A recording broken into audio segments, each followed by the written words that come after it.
बात को सुखदेव जी भागवत में कह रहे हैं, उसी बात को गोस्वामी जी रामचरितमानस में कह रहे हैं। गुण अवगुण प्रभु मान ना काहू, दीन बंधु अति मृदुल स्वभाव।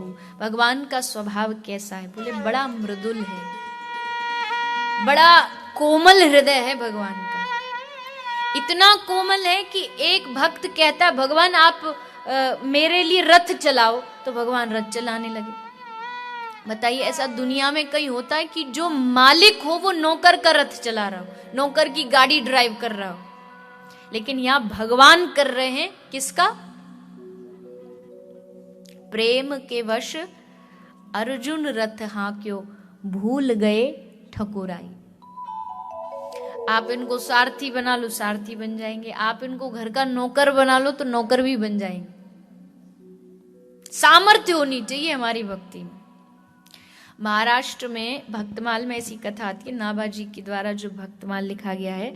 महाराष्ट्र के गांव में एक कृष्णा नामक नदी, उसके पास में गांव था, और उस गांव में एक पति पत्नी रहते थे। उनका एक लड़का था जिसका अभी अभी नया नया ब्याह हुआ, और बहू बनकर के, पुत्र वधू बनके इनके घर में एक बड़ी भक्तनी आई जिसका नाम है सखुबाई। बड़ी परम भक्त है विट्ठल की। महाराष्ट्र में जो भगवान विट्ठल,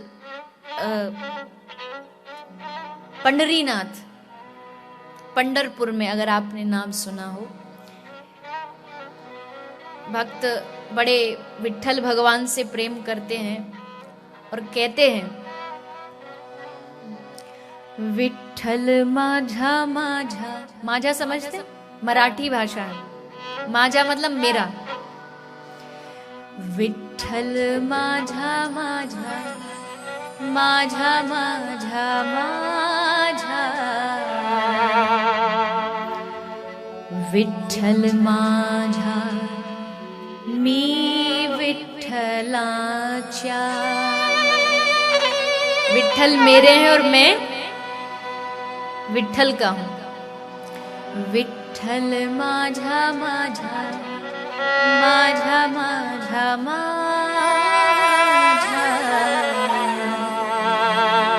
विट्ठल माझा मी विठ्ठलाच्या।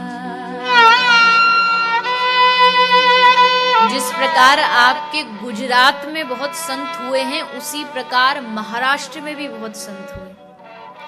भक्त तुकाराम, वारकरी संप्रदाय, ज्ञानदेव, सखुबाई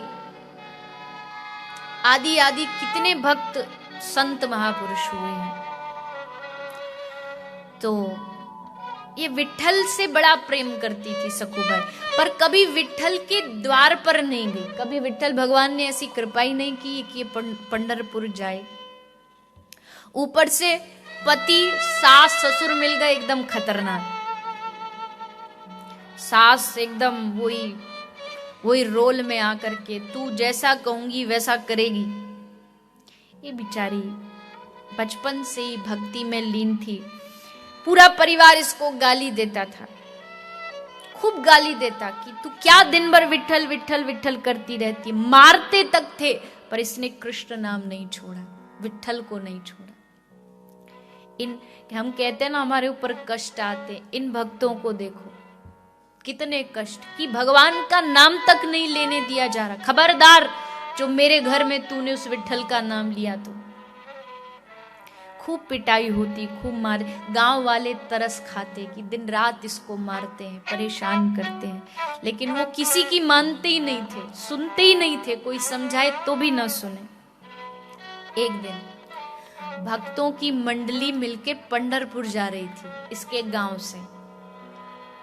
अब जैसे पता चला कि ये सब पंढरपुर जा रहे, दिल में बस जाग उठा, हे विट्ठला तू कब मुझे बुलाएगा, मुझ पर कब कृपा होगी कि मैं भी इनकी तरह नाचती गाती गाती पंढरपुर पहुंचूंगी।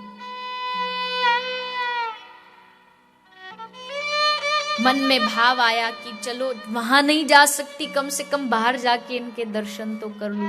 पर बाहर बढ़ने को आई तो वहां वो सास लठिया लेके ठाड़ी थी, कैसे जाएगी। सोचा कोई बहाना करूं। बोली माँ जी घर में पानी खत्म हो गया है, पानी भर लाऊं। तो पानी के लिए तो कैसे मना, पिएगी क्या, मना करेगी तो बोली ठीक है ले आ। सर पे रख के घड़ा चल पड़ी पानी भरने। कुआं के किनारे गई।